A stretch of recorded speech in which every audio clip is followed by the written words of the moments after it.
오늘 하나님께서 우리에게 주신 말씀은 창세기 15장 1절에서부터 6절까지의 말씀입니다. 함께 교독하고 마지막 절 함께 읽겠습니다. 그 후 여호와의 말씀이 환상 가운데 아브라함에게 임했습니다. 아브라함아, 두려워하지 마라. 나는 내 방편이 내가 받게 될 상이 아주 클 것이다. 그러자 아브라함이 말했습니다. 여호와 하나님이여, 제게 무엇을 주시겠습니까? 제가 자식이 없으니 제 재산의 상속자는 다메섹 사람 엘리에셀이 될 것입니다. 아브라함이 다시 말했습니다. 주께서 제게 자식을 주지 않으셨으니 제 집에서 난 하인이 저의 상속자가 될 것입니다. 그러자 여호와의 말씀이 그에게 임해 말했습니다. 그는 내 상속자가 되지 않을 것이다. 오직 내 몸에서 나온 사람이 내 상속자가 될 것이다. 여호와께서 아브라함을 밖으로 데리고 나가 말씀하셨습니다. 하늘을 올려다보고 별을 세어보아라. 과연 셀 수 있겠느냐? 그리고 여호와께서 말씀하셨습니다. 내 자손도 이와 같이 될 것이다. 아브라함이 여호와를 믿었습니다. 그래서 여호와께서 아브라함의 그런 믿음 때문에 그를 의롭게 여기셨습니다. 아멘. 네, 지난주에 우리가 창세기 12장 9절까지 봤는데 갑자기 창세기 15장으로 왜 건너뛰었는가라는 생각을 하실 수 있겠지만 앞으로 이제 창세기의 말씀이 중요한 사건들을 중심으로 함께 보게 될 예정에 있습니다.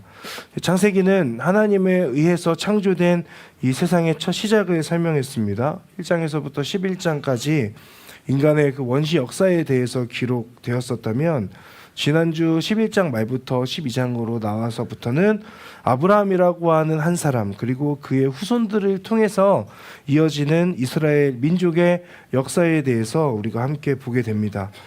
먼 이방 땅에 있었지만 고향과 친척과 아버지의 집을 떠나서 하나님의 인도하심을 따라 나섰던 한 인물, 아브람과 사레와 롯을 통해서 펼쳐지는 그 여정에 대해서 우리가 함께 보고자 합니다. 그리고 그 여정에서 중요한 것은 우리가 잘 알고 있는 것처럼 믿음이라고 하는 그 키워드가 되겠습니다. 어디로 가야 하는지 모른 채 하나님의 말씀을 따라 나섰던 그 믿음의 여정이었습니다. 고향을 떠나고 우상 숭배를 단절하는 데 있어서 믿음이 필요했죠. 아내 사레가 아이를 낳을 수 없는 그런 상황임에도 불구하고 큰 민족을 이루어 복의 근원이 될 것이라고 말씀하셨던 그 하나님의 약속을 믿고 나아갔습니다.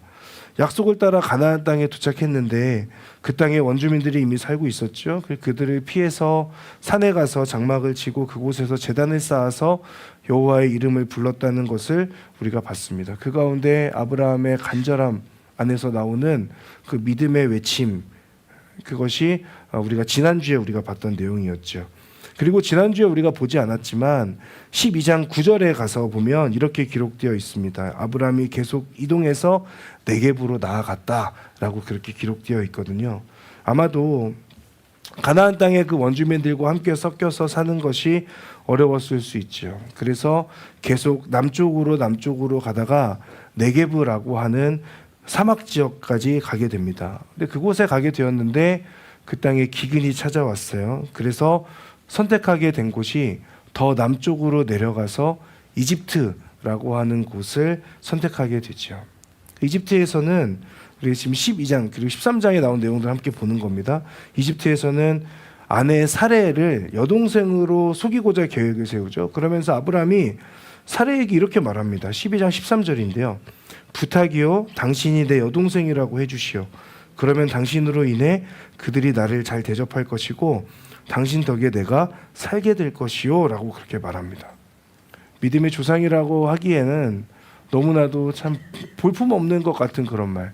아내 사레에게, 사랑하는 아내에게 당신이 내 아내라고 하면 나를 죽이고 나를 죽여서 그들이 그렇게 우리들을 대할 것이니 당신이 아내라고 하지 말고 여동생이라고 해서 나를 잘 극진하게 잘 대접하게 해달라는 그런 이야기를 하고 있습니다. 생존의 문제로 치열하게 살아가고 있는 아브라함의 모습, 여동생으로 속이면서까지 당신 덕에 내가 잘 살게 될 것이다 라고 그렇게 말을 하는 아브라함의 모습은 어쩌면 믿음의 사람, 믿음으로 갈 바를 알지 못하고 하나님의 말씀을 쫓아서 따라왔던 그 믿음의 사람이라고 하기에는 너무나도 보잘것없는 그런 모습과 그런 믿음을 보여주는 것 아닌가라는 생각을 해봅니다. 그러나 그런 믿음 없는 아브라함의 그런 모습 가운데에도 하나님은 개입하시고 함께 하시죠. 그리고 도와주십니다. 이집트에서 아브라함과 사레가 시간을 잘 보내고 다시 올라오게 되죠. 그리고 13장에 가서 보면 어느 순간부터 재산이 많아진 아브라함을 볼 수 있어요. 그리고 아브라함과 사레와 롯이 함께 다시 이집트에서 올라오게 되는데요. 그러다 보니까 아브라함의 양을 돌보는 사람들과 롯의 양을 돌보는 사람들 사이에 자꾸 다툼이 잦아지죠. 그래서 아브라함이 롯에게 말합니다. 우리의 소유가 많으니 더 이상 싸움이 없도록 나를 떠나라. 네가 왼쪽을 선택하면 내가 오른쪽을 선택할 것이고 네가 오른쪽을 선택하면 내가 왼쪽을 선택하겠다라고 그렇게 말합니다. 그래서 롯이 선택한 곳이 소돔이라고 하는 땅이었어요. 그때도 하나님께서 찾아와서 말씀하십니다. 아브라함에게 말씀하시죠. 네가 있는 곳에서 눈을 들어서 동서남북을 바라봐라. 네가 바라보는 이 온 땅을 내가 너와 너의 자손에게 주겠다. 땅에 먼지같이 되게 해주겠다. 그렇게 하나님께서 약속하세요. 하나님의 약속 앞에 아브라함은 제단을 쌓음으로 믿음을 고백하게 됩니다. 그러다가 창세기 14장에 와서 보면 그 땅에 전쟁이 발생하는 것을 볼 수 있어요. 메소포타미아 지역의 네 왕국의 왕들, 네 지역의 왕들로 구성된 그 연합군과 소돔 지역의 5명의 왕으로 구성된 그 연합군과 연합군이 함께 전쟁을 하게 되죠. 그러다가 메소포타미아 지역에 있는 연합군이 승리하게 됩니다. 그리고 메소포타미아 지역의 연합군에게 이 소돔 지역의 연합군이 재산과 사람들을 다 빼앗기게 되거든요. 그러고 났을 때 빼앗기게 될 때 잡혀갔던 사람 중에 한 명이 롯이었어요. 롯과 롯의 재산과 롯의 그 자녀들이 다 이렇게 그쪽으로 가게 되죠. 붙잡혀 가게 되죠. 그 포로로 잡혀갔던 소식을 아브라함이 전해 듣고 나서 조카 롯을 구하기 위해서 자신의 사병이 318명을 데리고 그들에게 나아가는 메소포타미아 연합군이 있는 곳에 가서 그들 한밤중에 그들을 급습해서 롯을 구해냅니다. 연합군이었기 때문에 아마 더 많은 그 군사들이 있었을 텐데 318명이라고 하는 소수의 인원을 가지고 가서 싸워서 롯을 구출해낼 만큼 아브라함은 사실은 롯에 대한 사랑과 애정이 있었다는 것을 우리가 확인할 수 있고, 그리고 그 가운데 사실은 아브라함의 능력뿐만이 아니라 하나님의 도우심으로 인해서 318명을 통해서 온전히 구출해냈다라는 것도 확인할 수 있습니다. 그리고 나서 나오는 부분이 요즘에 우리가 히브리서에서 큐티할 때 보는 멜기세덱의 이야기가 여기에서 처음 등장하게 되죠. 그리고 그 멜기세덱에게 이제 이렇게 10분의 1을 드리는 장면도 나옵니다. 그리고 그 돌아올 때 소돔 왕이 사람들은 자신에게 주고 물건은 아브라함 당신이 가지라라고 말할 때 아브라함이 물건을 받지 않는 그런 모습이 나옵니다. 그때 하나님의 이름을 들어서 맹세하는 모습들도 나오게 되죠. 제가 이제 이렇게 설명드린 것은 앞으로 계속해서 조금씩 띄엄띄엄 창세기를 보게 될 텐데 오늘 창세기 15장이 배경을 설명하기 위해서였어요. 그리고 이제 오늘 15장에 이르게 되는데요. 15장 1절의 말씀 한번 함께 읽어보도록 하겠습니다. 시작. 그 후 여호와의 말씀이 환상 가운데 아브라함에게 임했습니다. 아브라함아 두려워하지 마라. 나는 내 방패니 내가 받게 될 상이 아주 클 것이다. 아멘. 자, 15장 1절의 첫 번째 시작은 그 후로 시작하고 있습니다. 그 후 여호와의 말씀이 환상 가운데 아브라함에게 임했다. 앞에서 말씀드렸던 내용들이 있었죠. 그리고 그 내용들이 발생하고 난 후의 이야기입니다.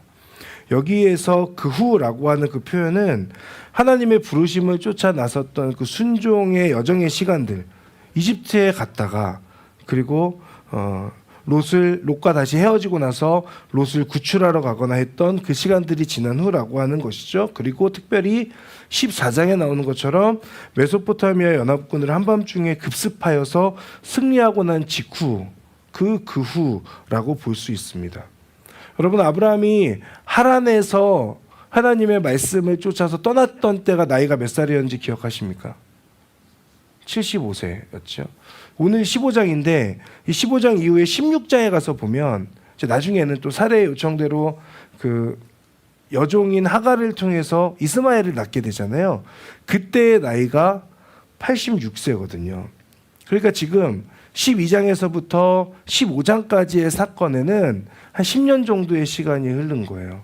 그러니까 10년의 시간 동안에 아브라함에게 있었던 일들을 제가 설명드렸던 것이 10년 동안에 있었던 일이라고 하는 거죠. 그러니까 그 일들이 있고 난 후에 하나님의 말씀이 환상 가운데 아브라함에게 임했다라고 그렇게 기록되어 있습니다. 근데 12장 이후에 하나님의 말씀 13장과 12장 뭐 이렇게 지나가다 보면 하나님의 말씀이 늘 아브라함에게 임했다는 것이 아니라는 걸 알 수 있어요. 하나님께서 오늘 환상 가운데 말씀하시고 하나님께서 하나님의 말씀이 아브라함에게 임했다라고 그렇게 기록되어 있지만 아브라함은 늘 환상 가운데 하나님의 말씀을 들었던 것은 아니에요. 그 얘기는 무슨 말이냐면 하나님께서 말씀하시면 그 하나님의 말씀을 붙들고 살아가고 그렇게 살아가다가 하나님께서 또 말씀해 주시면 그 말씀을 또 붙들고 따라가고 살아가고 그런 삶이었다는 거예요. 우리가 생각하는 것처럼 늘 아브라함은 언제나 하나님 말씀하실 때 하나님의 말씀 앞에 늘 하나님의 음성을 듣고 하나님의 말씀 가운데 귀 기울이고 환상을 보고 그랬던 사람이 아니라 사실은 우리랑 크게 다르지 않게 하나님께서 말씀하시면 그 말씀 앞에서 붙들고 한 번 더 삶을 살아가다가 그러면 또 힘들고 지치기도 하고 범죄하기도 하고 어려워하기도 하다가 다시 한번 하나님의 말씀이 임하면 그 말씀을 다시 붙들고 또 살아가는 어떤 그런 모습이었다라고 하는 것이죠. 그 가운데 1절에서 오늘 중요한 것을 우리가 확인해 본다면 하나님의 말씀이 환상 가운데 임할 때 하나님께서 어떻게 말씀하셨는가. 하나님께서는 오늘 아브라함에게 세 가지의 말씀을 하고 계신다는 것을 우리가 확인할 수 있죠. 첫 번째는 두려워하지 말라는 거예요. 오늘 우리가 찬양 가운데도 불렀지만 두려워하지 말아라. 아브라함은 뭔가 두려움에 빠져 있었던 것 같습니다. 이것은 하나님의 말씀이 분명히 하나님께서 나에게 약속하셨는데 그 하나님의 약속이 10년이나 지났지만 여전히 이루어지고 있지 않는 상황. 자손을 많이 낳을 거라고 하나님 분명히 말씀하셨는데 왜 하나님은 지금도 나에게 자손을 주시지 않는 것인가 라고 하는 그런 상황들이죠. 그리고 메소포타미아 연합군에게 이긴 거는 감사하고 좋은데 소수의 군사로 가서 이겼잖아요. 그러니까 이제 그들이 만약에 보복해 오게 된다면 다시 공격해 온다면 내가 죽을 수도 있겠구나 라고 하는 그 생각에서 오는 어떤 걱정과 두려움이었겠죠. 뭔가 삶의 돌파구가 보이지 않고 오히려 막다른 골목에 서 있는 것 같으니 그 상황을 인지하는 데서 오는 두려움입니다. 그런 아브라함에게 하나님께서 찾아오셔서 말씀하세요. 두려워하지 말라. 여러분이 두려워하지 말라라고 말씀하시는 이 하나님의 말씀 가운데는 두 가지 정도의 의미가 담겨 있다고 생각됩니다. 첫 번째는 너를 인도하여 낸 나 여호와가 너를 잊어버리지 않았고 내가 느껴지지 않았던 것 같은 때에도 나는 너와 여전히 함께하고 있었다라고 하는 의미죠. 치열한 일상으로 인해서 하나님의 말씀이 어쩌면 들리지 않았을 그 아브라함의 삶, 그런 아브라함에게 하나님의 말씀이 들립니다. 두려워 말라, 너와 함께한다. 내가 여전히 너를 지켜보고 있다. 아브라함의 그 두려움은 하나님의 말씀이 자신에게 임하지 않는 것과 그러다 보니 어느 순간 하나님께서 나를 버리신 것 같은 느낌을 받고 나와 함께 하시지 않는 것 같은 그 느낌에서 오는 나를 향한 하나님의 시선이, 나를 향한 하나님의 그 마음이 예전 같지 않다고 느끼는 데서 오는 두려움이었을지도 모르겠어요. 약속은 계속해서 이루어지지 않고 있고 어쩌면 곧 죽을 수도 있겠다라고 하는 생각에서 오는 아브라함이 느꼈던 그 두려움. 그러나 하나님께서는 그 두려움 가운데 떨고 있는 아브라함에게 두려워하지 말라라고 그렇게 말씀하시며 내가 너와 함께 한다라고 하는 의미를 담고 있죠. 또 하나 두려워하지 말라고 말씀하시는 또 하나의 의미는 네가 진짜 두려워해야 되는 것은 바로 나 하나님이야 라고 하는 그 의미를 담고 있는 겁니다. 두려워하지 않아도 될 것을 두려워하지 말아라. 지금 네가 두려워하고 있는 것은 네가 두려워해야 될 것들이 아니다.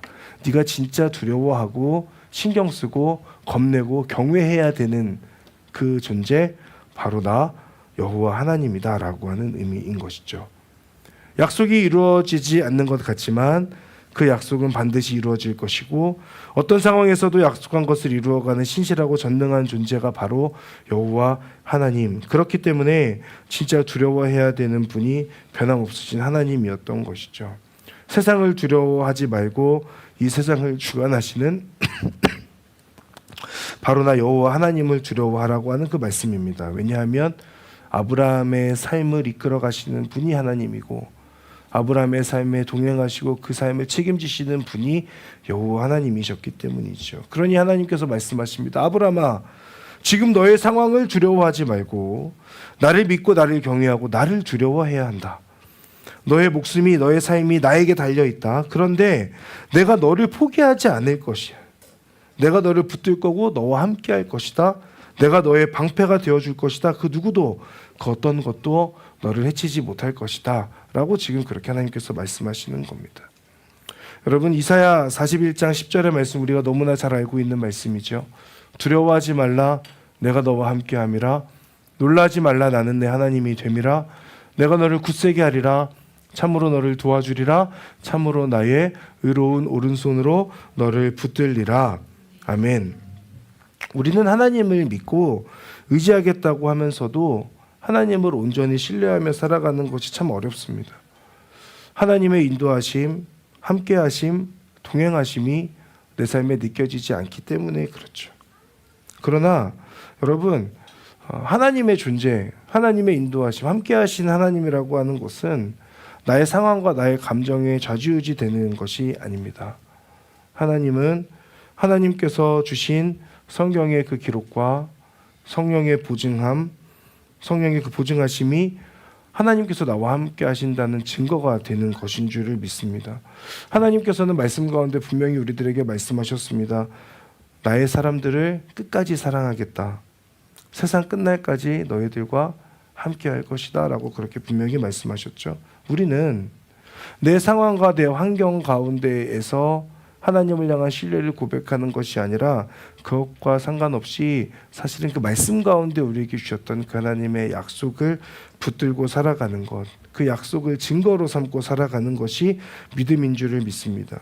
그러니 지금의 삶의 문제와 어려움으로 우리가 흔들릴 수 있지요. 그 흔들릴 수는 있어도 우리의 시선과 믿음을 하나님께 고정한다면 하나님의 그 약속을 붙들고 살아갈 수 있는 줄을 믿습니다. 사랑하는 여러분, 하나님께서 우리에게 동일한 말씀으로 찾아오세요. 두려워하지 말라. 내가 너와 함께하고 있다. 내가 너의 하나님이다. 너를 굳세게 할 것이다. 너를 도와줄 것이다. 나의 의로운 오른손으로 너를 붙들고 있다. 그러니 네가 두려워할 것은 바로 나 여호와 하나님임을 기억하라. 너의 모든 것이 나에게 달려있다. 이것이 오늘 첫 번째 아브라함에게 주셨던 말씀, 그리고 우리들에게도 동일하게 주시는 두려워하지 말라라고 하는 말씀인 줄을 믿습니다. 두 번째로 하나님께서 하시는 말씀은 내가 너의 방패라고 하는 그 약속이죠. 아브라함은 보복을 당할까 봐 두려워하고 있는 상황입니다. 그렇기에 내가 너의 방패가 되어서 너를 지켜주겠다라고 하는 그 하나님의 약속은 지금 아브라함에게 큰 위로의 약속이었겠죠. 그런데 여러분 기억할 것이 있습니다. 뭐냐면 아브라함이 뭔가 잘했기 때문에, 아브라함이 무언가 특출났기 때문에, 하나님을 더 경외하고 하나님을 더 사랑했기 때문에 하나님께서 아브라함의 방패가 되어주시는 것이 아니라 하나님께서 그저 아브라함의 그 존재 자체를 사랑하시면서 일방적으로 아브라함의 방패가 되어주고 계신다라고 하는 사실입니다.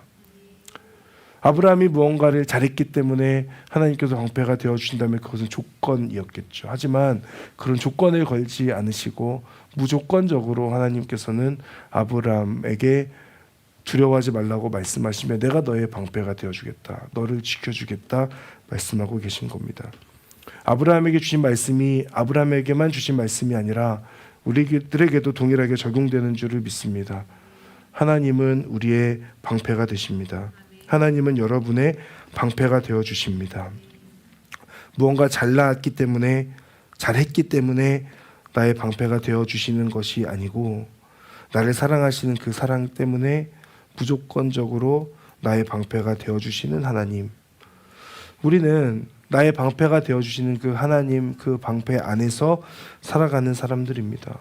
시편 91편의 말씀처럼 전능자의 그늘 아래에 살아가는 사람들이 바로 우리 그리고 저와 여러분이라고 하는 사실이죠.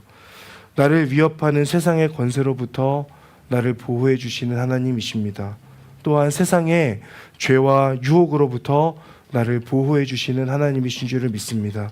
죄로 인한 죽음과 심판으로부터 나를 보호해 주시는 하나님이십니다. 방패되시는 그 하나님을 의지하며 주님과 함께 살아가는 하나님의 사람들 되시기를 바랍니다. 세 번째 하나님의 약속은 받게 될 상이 아주 클 것이라고 하는 거죠. 받게 될 상이 아주 클 것이다. 여기에서의 상, 개역개정에서는 상급이라고 되어 있는데 이것은 히브리어로 사카르라고 하는 건데 이것은 보수 혹은 대가를 의미합니다. 그러니까 지금 하나님을 믿음으로 인해서 하나님께서 주시는 대가가 있다는 거예요. 하나님께서 아브라함에게 분명한 보상을 해주시죠. 너의 자녀가 하늘의 별과 같이 많아질 것이라고 하는 그 보상입니다. 그리고 그 보상대로 갚으시는 하나님이라는 것을 우리가 계속해서 아브라함의 여정 가운데 보게 될 겁니다. 여러분, 하나님을 믿는 자에게 하나님께서는 그에 따른 대가를 주십니다. 사실은 이미 우리는 그 대가를 받은 사람들입니다. 예수님을 통해서 우리는 이미 그 대가를 받은 사람들이에요. 내가 어떤 잘났기 때문에 내가 무언가를 잘하고 있기 때문에 내가 진짜 세상 속에서 구별된 하나님의 사람으로 하나님을 신뢰하며 살아가고 있기 때문에 하나님께서 그렇게 우리에게 구원이라고 하는 상급을 주신 것이 아니라 그저 하나님은 여러분 한 사람 한 사람을 사랑하셔서 그 사랑에 의해서 지금 이 아브라함에게 주셨던 것처럼 우리들에게도 예수님을 믿는 그 믿음 안에서 분명한 하나의 대가를 주고 계신데 그 대가는 예수님의 희생에 의한 우리의 영혼의 구원인 것이죠. 믿는 자들을 위한 대가로 예수님의 목숨을 주셨다. 그로 인해 우리는 구원받고 새 생명을 얻은 사람들이 되었습니다. 이것이 믿는 자에게 주시는 가장 큰 대가이고 그리고 그 이후에 또한 하나님과 함께 동행하는 가운데 우리에게 주시는 또 다른 여러 가지 상들이 우리를 기다리고 있겠죠. 이 또한 나의 능력 때문이 아니라 하나님의 일방적인 은혜라고 하는 것을 기억할 필요가 있습니다. 이런 하나님의 약속의 말씀, 두려워하지 말라, 나는 너의 방패니 네가 받게 될 상이 아주 클 것이다. 이것은 아브라함에게 주시는 말씀이지만 동시에 하나님을 주님으로 믿고 살아가는 아브라함의 영적 후손들인 우리들에게도 동일하게 주시는 말씀이라고 믿습니다. 사랑하는 여러분, 하나님의 약속을 믿고 그 약속에 의지하며 살아갈 수 있기를 바랍니다. 세상을 두려워하지 말고 하나님을 두려워합시다. 자꾸 우리의 마음 가운데 찾아오는 세상의 여러 가지 목소리들 가운데에 두려워할 것이 아니라 우리가 진짜 두려워하고 경외해야 될 분은 하나님이다라고 하는 것을 우리가 기억하면서 그러면 우리의 시선이 어디로 가겠습니까? 하나님을 두려워하는 그 하나님, 내가 두려워하고 있는 경외하고 있는 하나님께로 우리의 시선이 갈 거예요. 그러니 세상으로부터 여러 가지 어려움들이 우리 찾아오고 있지만 그 가운데 여전히 나를 사랑하신다고 말씀하여 주시고 두려워하지 말라고 말씀하시는 하나님을 두려워할 수 있는 저와 여러분들이 되기를 바라고 그리고 그 가운데 나를 지켜주시는 방패 하나님이 계시다라고 하는 것을 우리가 기억하면서 그 하나님을 신뢰하기를 원하고 하나님께서 베푸신 가장 큰 상인 예수님이 내 안에 계신다고 하는 사실 그리고 그 예수님을 내 안에 모심으로 인해서 내 삶의 주인이 하나님, 예수님이라고 하는 것, 내가 아니라 주님을 위해서 살아가는 그런 인생 되는 그런 저와 여러분들이 되기를 간절히 바랍니다. 그런데 문제는 하나님께서 너 상을 받을 거라고 그렇게 아브라함에게 얘기했더니 아브라함이 그것에 굉장히 뻔뻔하게 대답한다는 데 있습니다.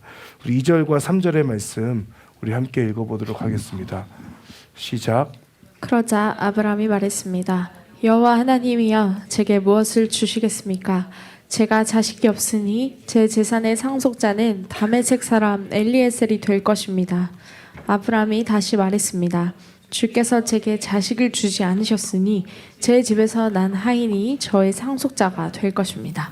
네, 아멘. 저는 이 부분을 읽으면서 아브라함이 대단하다는 생각을 했습니다. 하나님께서 아브라함아 너가 받을 상이 클 거야 라고 그렇게 말씀하시면 뭐 여러분 어떠실지 모르겠지만 제 성격 같아서는 저 겸손한 게 아니라 진짜 그렇게 생각할 거예요. 아닙니다, 하나님. 저는 하나님을 제대로 경외한 적도 없고 지금도 믿음 없는 모습으로 살아가고 그저 그냥 죄인 중에 한 사람일 뿐입니다. 라고 그렇게 이야기했을 것 같아요. 그런데 저에게 큰 상을 주신다고요? 괜찮습니다. 라고 그렇게 얘기했을 것 같은데 아브라함은 당당하게 이야기합니다. 그럼 저에게 무엇을 주시겠습니까? 라고 말하고 있어요. 그러면서 아브라함 보면서 그런 생각이 들었습니다. 아, 하나님을 잘 믿는 사람은 좀 뻔뻔할 수 있겠구나라는 생각과 뻔뻔해도 되겠구나라는 생각을 함께 했습니다.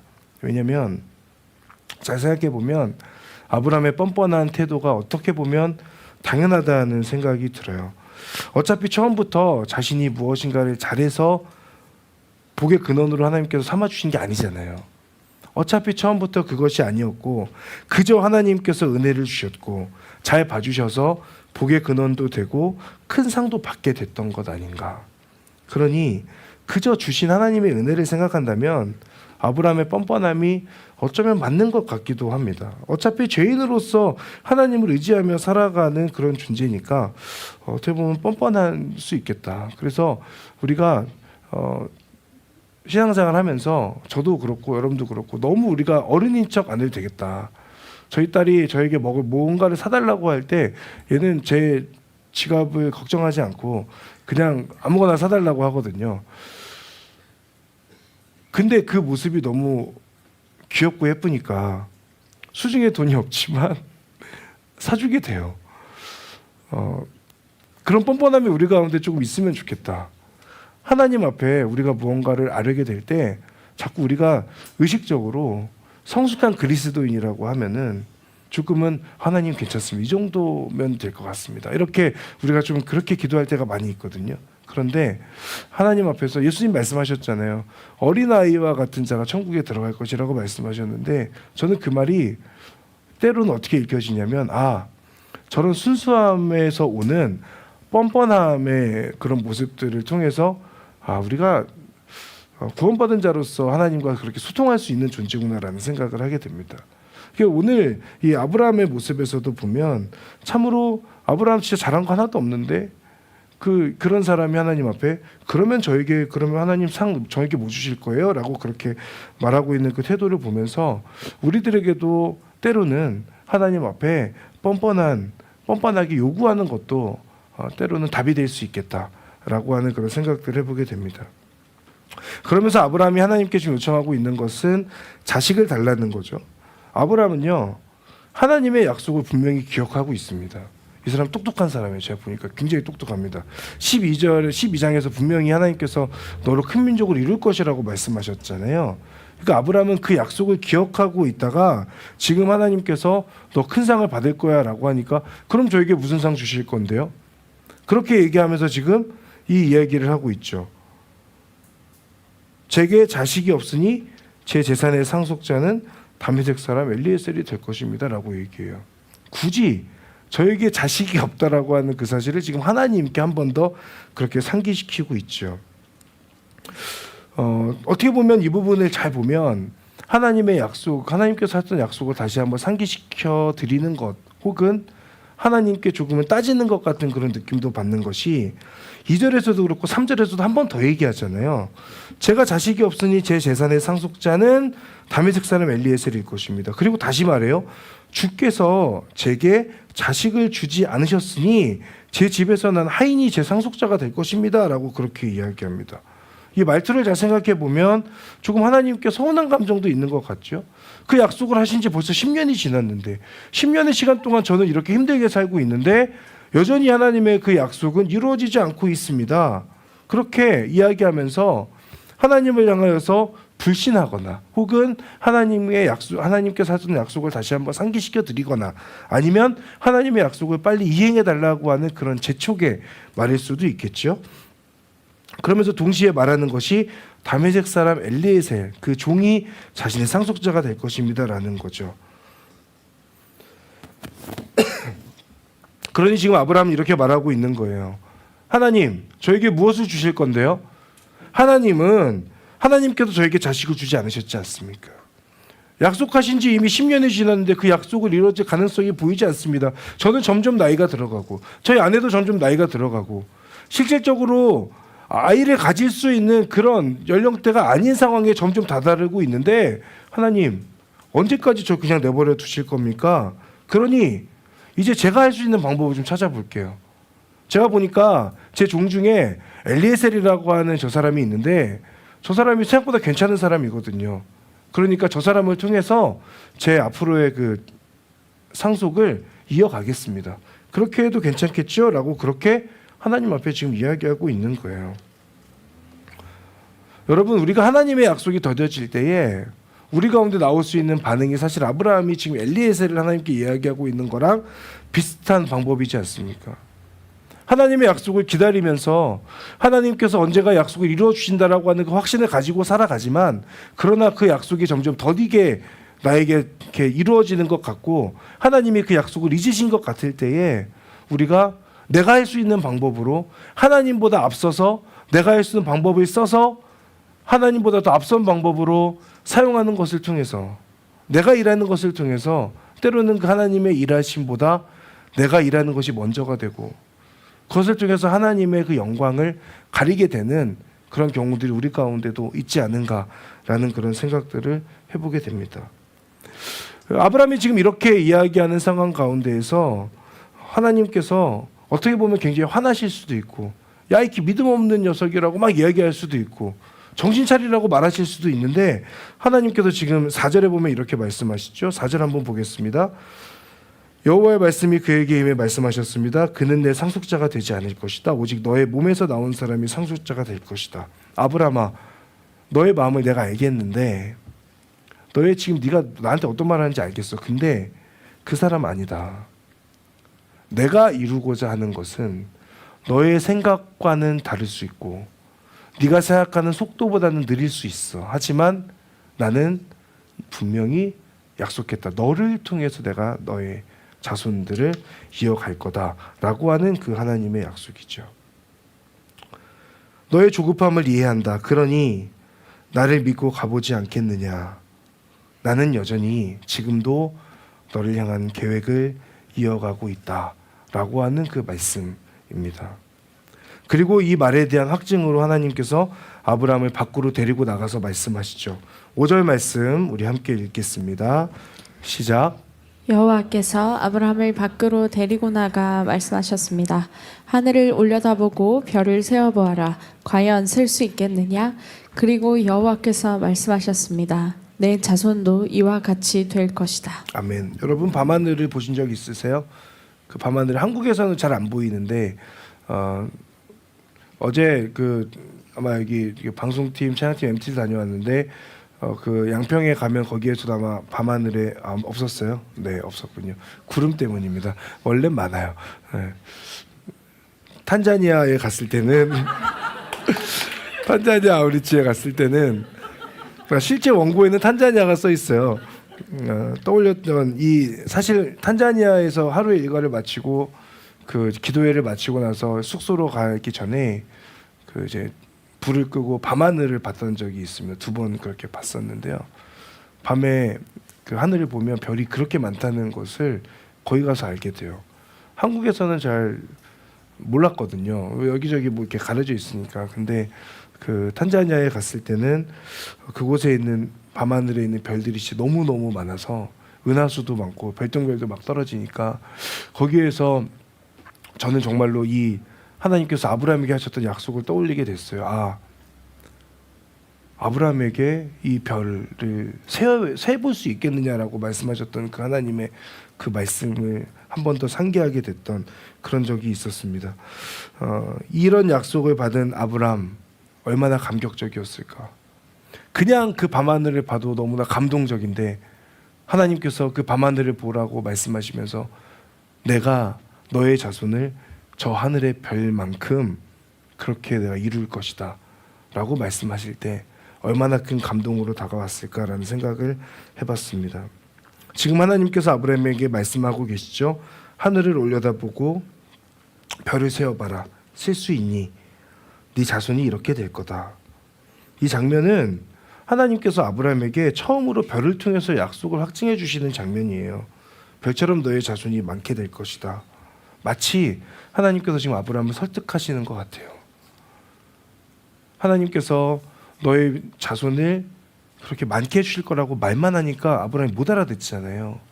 그러니까 지금 하나님께서 데리고 나가셔서 하늘을 보라고 말씀하시면서 실질적으로 아브라함이 이해할 수 있는 방법으로 아브라함의 눈높이에 맞춰서 하나님께서 지금 말씀해 주고 계신 것이죠.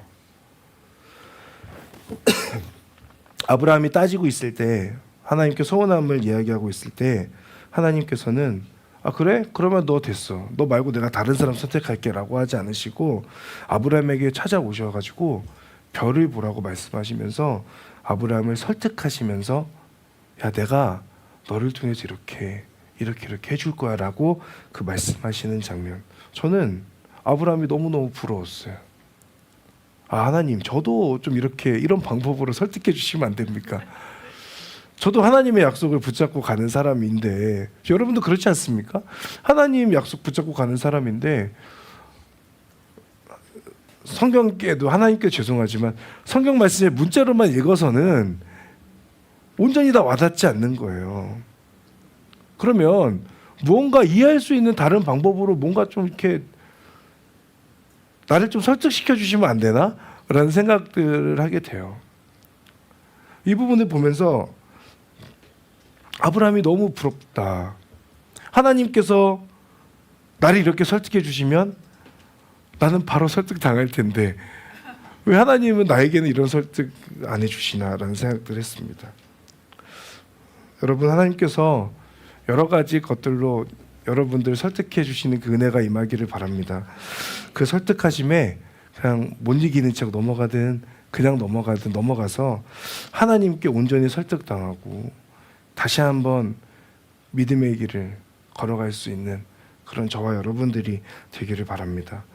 별을 통해서 하나님께서 말씀해 주시니까 아브라함은 하나님을 믿죠. 우리 마지막으로 6절 말씀 함께 읽어보겠습니다. 시작. 아브라함이 여호와를 믿었습니다. 그래서 여호와께서 아브라함의 그런 믿음 때문에 그를 의롭게 여기셨습니다. 아멘. 아브라함은 하나님의 말씀을 믿었습니다. 비록 자기 자신에게는 지금 자식 한 명이 없고 나이는 점점 들어가는 상황이고 자식이 안 생길 것 같은 그런 상황으로 계속 상황들은 치달아갑니다. 현실은 계속 시간은 흘러가요. 그러나 아브라함은 고민하지 않고 하나님의 말씀을 그저 믿습니다. 어쩌면 모르겠습니다. 그 별을 보며 감동받으면서 감정적으로 잠깐 믿었던 것인지도 모르겠으나 그러나 이후의 삶을 보면 그렇지 않은 것은 확신하죠. 여러분, 믿음은 땅을 보고 믿는 것이 아니고 하늘을 보고 믿는 겁니다. 믿음은 내 상황과 처지를 보고 믿는 것이 아닙니다. 믿음은 나를 이끄시는 하나님을 믿는 것이죠. 여러분, 여기에서 아브라함이 여호와를 믿었다라고 할 때 믿었다는 표현이 히브리어 동사로 아만이라고 되어 있습니다. 아만이라고 하는 것, 신뢰하다, 기대다. 신뢰하다, 기대다. 하나님의 말씀을 신뢰하고 그 말씀에 의지하고 기대는 것. 지금 우리가 고백하는 아멘이죠. 여러분, 우리가 하는 아멘은 그냥 기도 끝나고 고백하는 어떤 하나의 형식문이 아닙니다. 그리고 그 아멘은 그저 어떤 말씀에 감동되어서 그냥 습관적으로 나오는 아멘도 아니에요. 아멘이라고 하는 것은 이 고백에는 그 말씀에 대한 전적인 신뢰와 의지가 담겨 있다는 겁니다. 지금 아브라함은 여호와를 믿었다라고 하는 것, 그 믿음 가운데는 하나님을 향한 전적인 신뢰가 담겨 있는 거예요. 그 하나님의 말씀에 아멘이라고 화답하는 것입니다. 여러분, 이 아브라함이 하나님 앞에 아멘으로 그렇게 고백하게 되었을 때에 하나님께서는 그 아브라함을 의롭게 여기신다라고 그렇게 말씀하시죠. 이 신칭이라고 하는 그 교리는 로마서에서만 나오는 것이 아니고 지금 창세기 아브라함에서부터 시작된다는 것을 우리가 확인할 수 있습니다. 의인이기 때문에 아닙니다. 의로워서도 아닙니다. 그 고백, 앞뒤 다 생각하지 않고 계산하지 않고 하나님의 말씀 앞에 그저 하나님의 말씀대로 이루어질 것을 믿습니다. 하나님께서 약속하신 대로 제 삶 가운데 이루어질 것을 제가 믿고 나아갑니다. 단순히 입술의 고백만이 아니라 저의 삶으로까지 그 고백을 이어가면서 하나님 계속해서 씨름하는 삶을 살겠습니다라고 하는 그 의지적 결단이 그 아멘이라고 하는 고백 가운데 담겨 있는 것이죠. 의로우신 하나님께서 우리의 고백에 동일하게 말씀해 주십니다. 내가 너를 의롭다고 해주겠다. 우리가 의인인 것이 아니라 의롭다고 해주시겠다는 것이죠. 그러니 우리는 하나님 앞에서 늘 겸손할 수밖에 없는 겁니다. 나에게서 얻어진 의로움이 아니라 하나님의 희생과 무조건적인 사랑에 의해서 얻어진 의로움이기 때문에 그렇습니다. 사랑하는 여러분, 우리는 저를 비롯해서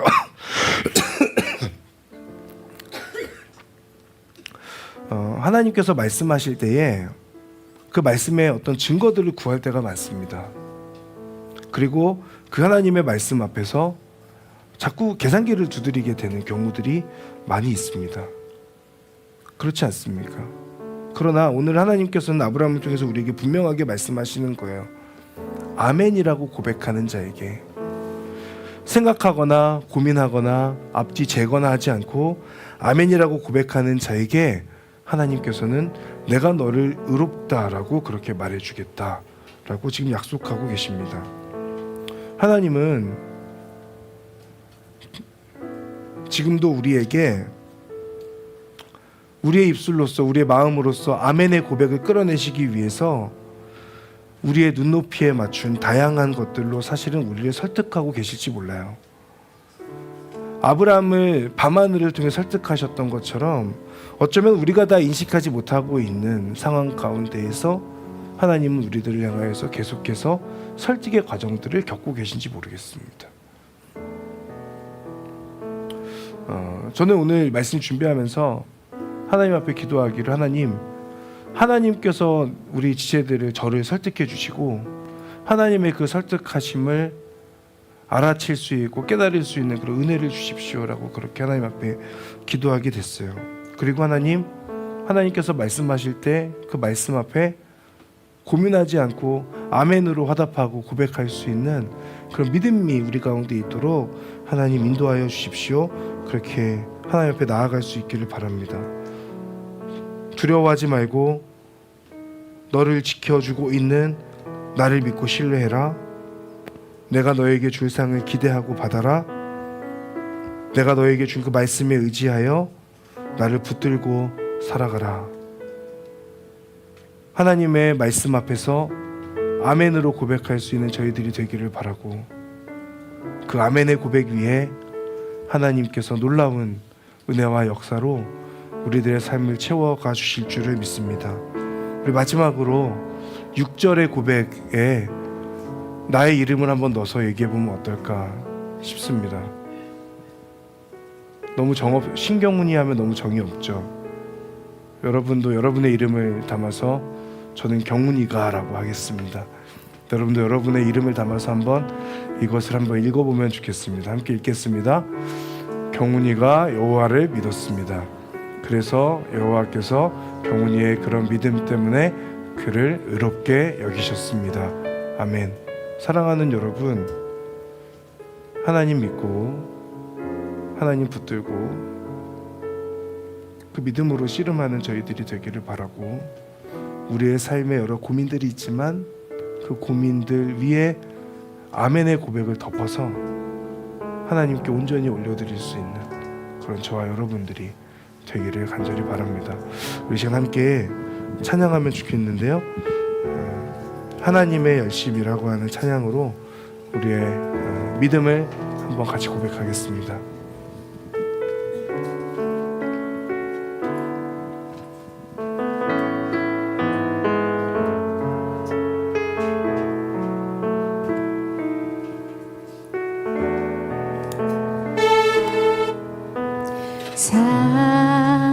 사랑하는 내 딸아,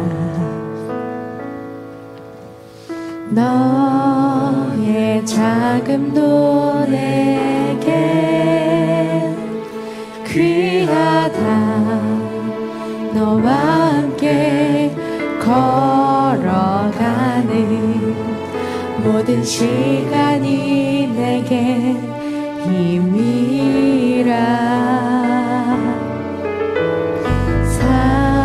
사랑하는 아들아, 내 연약함도 내게 금이라. 너로 인해 잃어버린 나의 양들이 돌아오리라.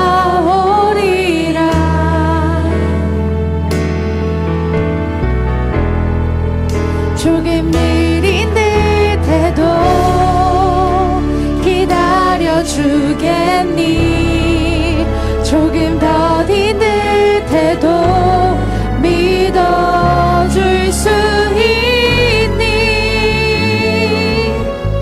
네가 가는 그 길 절대 헛되지 않으니 나와 함께 가자. 앞이 보이지 않아도 나아가 주겠니? 이해되지 않아도 사랑해 주겠니? 너의 눈물의 기도 잊지 않고 있으니 나의 열심으로 한 번 더 고백합시다. 이루리라. 사랑하는 내 딸아, 사랑하는 내 딸아, 너의 자금도 내게 귀하다. 너와 함께 걸어가는 모든 시간이 내게 힘이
앞이 보이지 않고 언젠가 하나님께서 나를 인도하신다라고 하는 그 확신이 제 안에 사라졌던 적이 있습니다. 하나님께서 분명히 나에게 약속하셨다고 믿고 나아가는 길인데 참 힘들고 어렵고 주변 사람들로 인해서 더 내 마음이 무너지는 그런 시간들을 겪었던 적이 있었는데, 그때 하나님께서 저에게 주셨던 말씀이 있습니다. 내가 맹인들을 그들이 알지 못하는 길로 이끌며 그들이 알지 못하는 지름길로 인도하며 암흑이 그 앞에서 광명이 되게 하며 구분대를 곧게 할 것이라. 내가 이 일을 행하여 그들을 버리지 아니하리니. 하나님께서는 우리들에게 쭉 펼쳐진 대로의 길을 보여주시면 참 너무 쉽겠는데, 하나님께서 우리에게 주신 길이 구분길 같아서 하나님의 인도하심이 참 믿어지지 않고, 하나님께서 나와 함께 하시는 것이 맞는가에 대한 여러 가지 고민들과 그로 인해서 마음의 무너짐을 경험할 때가 많은 것 같습니다. 어쩌면 아브라함도 그랬을 겁니다. 하나님이 분명히 약속하셨는데 하나님은 왜 지금도 침묵하고 계신가? 그런 하나님을 향한 외침 가운데 하나님께서는 별을 통하여서 아브라함이 이해할 수 있는 방식으로 오늘 찾아오셔서 하나님의 약속을 확증해 주십니다. 그리고 말씀하시는 거죠. 두려워하지 말라, 내가 너와 함께함이라. 놀라지 말라, 나는 내 하나님이 됨이라. 내가 너를 굳세게 하리라. 참으로 너를 도와주리라. 참으로 나의 의로운 오른손으로 너를 붙들리라. 아멘. 사랑하는 여러분, 하나님의 그 약속 앞에 아멘으로 화답할 수 있는 우리들이 되기를 간절히 바랍니다. 아브라함이 여호와를 믿었습니다. 그래서 여호와께서 아브라함의 그런 믿음 때문에 그를 의롭게 여기셨다고 하는 그 고백을 기억하면서, 하나님, 제가 여전히 저의 상황은 바뀌지 않고 길은 구분길 같고 하나님 저의 앞길은 열리지 않는 것 같습니다. 그러나 하나님을 향한 간절한 부르심과 하나님을 향한 온전한 믿음을 더하여 주시옵소서. 하나님의 말씀 앞에 아멘으로 화답하게 하여 주시고, 하나님, 제가 하나님 앞에 다시 한번 믿음을 고백하오니 제 삶 가운데 역사하여 주시는 그 하나님의 일하심을 온전히 보게 하여 주시옵소서. 우리 제가 주여 한번 부르며 하나님 앞에 함께 기도하며 나아갑니다.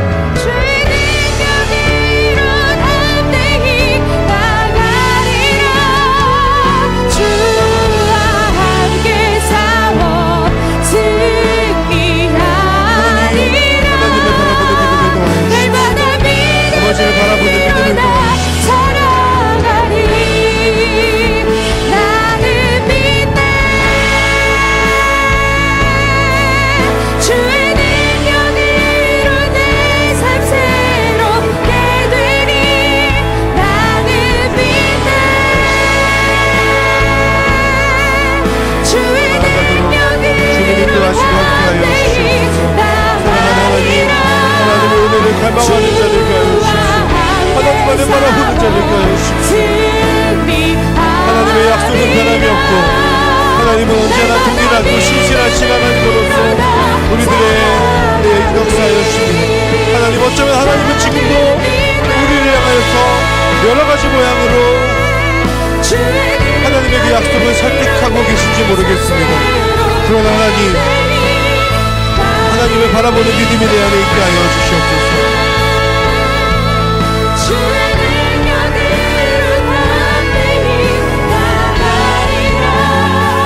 하나님을 온전히 신뢰하며 하나님 믿으며 나아가는 하나님의 사람들 될 수 있도록 주님 도와주시고 인도하여 주십시오. 아버지 하나님의 크신 세계 아버지를 바라보기를 소망합니다. 주여, 주님의 은혜와 주님의 도우심을 구하오니 하나님께서 말씀하여 주시고 하나님의 약속을 붙들고 살아가는 자들 되게 하여 주시옵소서.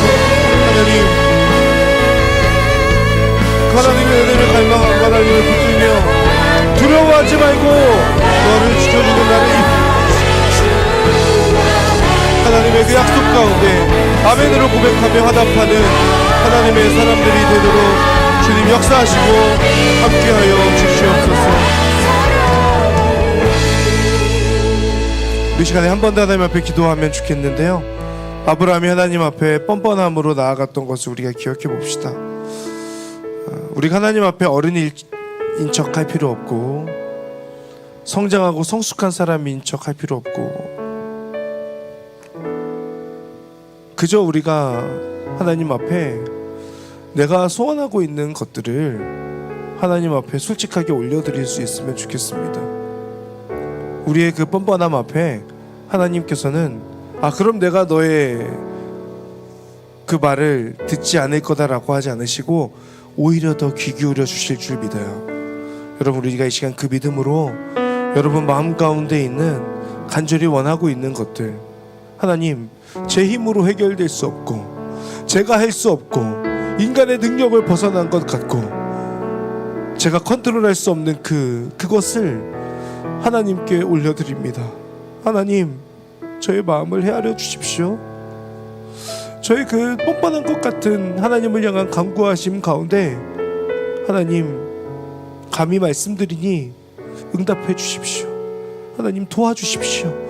우리 시간 하나님 앞에 그 마음을 담아서 우리 하나님 앞에 우리의 마음의 소원함을 아뢰는 시간을 갖겠습니다. 기도하겠습니다. 사랑하는 하나님, 하나님 이 자리에 있는 우리 하나님의 사람들을 기억하시고, 하나님, 우리 가족이 아파서 하나님 그 아픔으로 인하여서 힘들어서 하나님의 눈물로 기도하는 이들이 있습니다. 하나님 기억하여 주십시오. 하나님 그 눈물의 고백 위에 하나님의 응답으로 함께하여 주십시오. 하나님 앞에 아뢰는 것들이 하나님께 온전히 연락되고 상달될 수 있도록 인도하여 주시고, 하나님의 응답을 경험하는 하나님의 사람들이 되게 하여 주시옵소서. 하나님 아버지, 결혼의 문제로 고민하는 자들이 있습니다. 하나님, 결혼하고 하나님 가정을 꾸리고 싶은 마음이 있지만 멀어진 상황 가운데 있습니다. 하나님 기억해 주십시오. 이들을 기억하여 주십시오. 하나님 은혜 주십시오. 하나님 역사하여 주십시오. 하나님의 그 마음이, 하나님의 그 약속이 그들의 삶에 온전히 성취되어질 수 있도록 주님 도와주시고 함께하여 주시옵소서. 하나님의 은혜 안에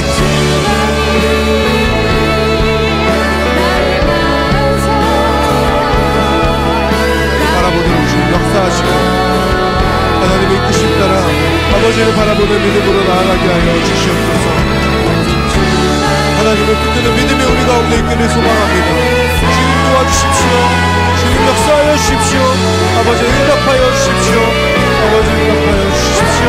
하나님 그들에게 찾아가셔서 그들의 마음을 헤아려 주십시오. 그들의 마음 가운데 하나님께서 주신 약속을 믿음으로 붙들고 나아가는 하나님의 사람들이 되게 하여 주시옵소서. 하나님의 말씀 앞에 아멘으로 고백할 뿐 아니라 하나님께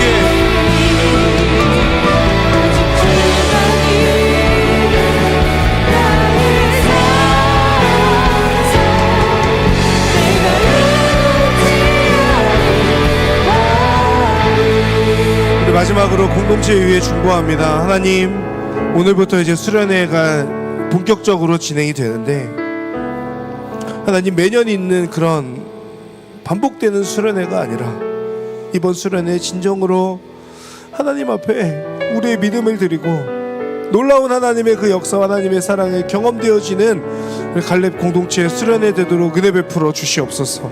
하나님, 하나님의 그 복음, 예수님께서 나를 사랑하신다라고 하는 그 사실 가운데 나의 마음이 어느 순간부터 반응하지 않고 있었던 그런 모습이 있다면 회개함으로 나아가게 하여 주시고, 주님께서 나를 사랑하여 주신다는 그 사랑의 고백 가운데에 내 가슴이 뛰고 다시 하나님의 영광을 위해서 나아가기를 소망하며 결단하는 은혜의 시간 될 수 있도록 인도하여 주시옵소서. 그 수련회 가운데 놀라운 하나님의 역사로 역사하여 주시옵소서. 주여 한번 부르며 하나님 앞에 함께 기도하며 나아가겠습니다. 주여! 할렐루야. 하나님, 하나님의 은혜를 갈망하며 나아갑니다. 우리 갈렙의 수련회 가운데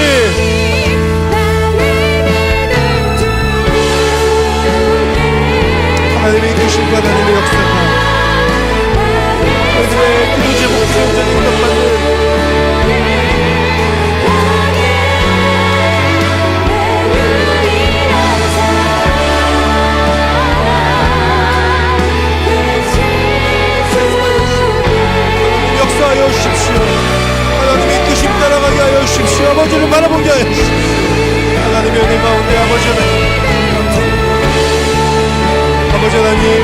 모두가 하나님 앞에 하나님의 향한 그 뻔뻔함을 가지고 나아가는 예배가 되게 하여 주시고, 하나님 그 수련회의 장소에서 하나님 앞에 기도함을 통하여 놀라운 하나님의 역사와 하나님의 하심을 온전히 경험하는 우리들이 될 수 있도록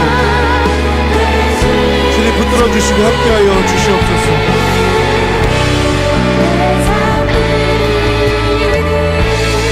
사랑하는 하나님, 하나님의 약속이 더딘 것 같고 이루어지지 않는 것 같고 어느 순간부터 하나님은 나에게서 그 하나님의 시선을 거두신 것 같은 때에도 하나님은 여전히 사랑하시고 이끄시고 동행하고 계셨습니다. 때로는 하나님께 따지기도 하고 지금의 내 삶에 대한 원망도 할 때도 있었습니다. 그럴 때 하나님께서는 아브라함이 이해할 수 있는 방식으로 설득하여 주셨고, 그 설득 가운데 아브라함은 하나님께 믿음으로 아멘으로 화답하는 모습을 우리가 함께 보았습니다. 하나님, 저희들이 믿음이 없어서 하나님을 붙들고 살아가는 것이 참 힘들고, 그래서 때로는 아브라함처럼 하나님께 원망의 마음을 가지고 외치고 기도하고 있는지 모릅니다. 하나님, 저희들을 긍휼히 여겨 주십시오. 불쌍히 여겨 주십시오. 그래서 하나님, 그 사랑을 거두지 마시고 우리가 이해할 수 있는 방식으로 저희들 또한 설득하여 주십시오. 하나님께서 설득하여 주실 때 저희들은 얼마든지 그 설득 앞에 설득당할 그런 준비를 하고 있는데, 하나님, 우리의 눈이 어둡고 우리의 마음이 분주하여서 하나님의 그 약속을 온전히 붙들지 못하는 그런 참 부족한 모습들이 우리 가운데 많이 있습니다. 하나님, 믿음을 주십시오. 하나님의 약속을 믿고 나아갈 수 있는 그 믿음을 주시고, 하나님 안에서 다시 한번 하나님과 동행하는, 그리고 하나님의 그 말씀 앞에 믿음으로 아멘 외칠 수 있는 그런 하나님의 사람들, 우리들 모두가 될 수 있도록 인도하여 주시옵소서. 하나님, 때로는 저희들이 부족하여서 뻔뻔하게 우리의 원함과 우리의 소원을 올려드릴 때가 있을지도 모르겠습니다. 하나님, 그 마음을 헤아려 주십시오. 저희들도 답답해서 하나님 앞에 그렇게 기도할 수밖에 없는 그 마음을 헤아리시고 하나님의 응답으로 함께하여 주십시오. 하나님, 그래서 우리에게 더욱더 하나님의 사랑이 실제적으로 느껴지는 그런 우리 모든 사랑하는 갈렙의 지체들 될 수 있도록 은혜 내려 주시옵소서. 그렇게 일하시고 함께 하실 하나님의 이름을 찬양합니다. 감사드리며 예수님의 이름으로 기도드립니다. 아멘.